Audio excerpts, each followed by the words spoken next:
Hello friends, welcome to my kids world. Today I am going to share the basic strokes for cursive letters. Okay. If your child has able to write small letters, it is very easy to understand the cursive letters. They have to learn only one stroke. That is, look, this stroke. Okay. If they didn't able to write small letters, the pre-writing patterns are very important. So I am going to tell you these pre-writing patterns that you can help your child for writing. Okay. So you have to practice these strokes before writing the cursive letters. Okay.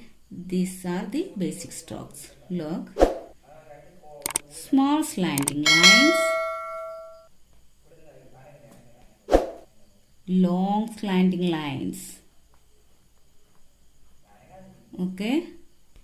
Then small loops.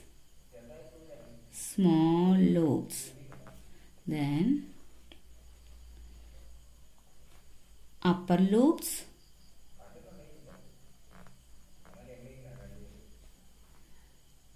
Lower loops. Okay. Then C curves.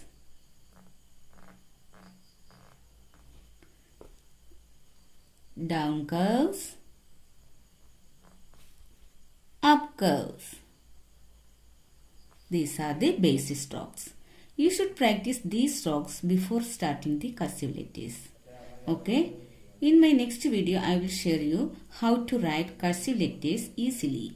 Okay. Thank you.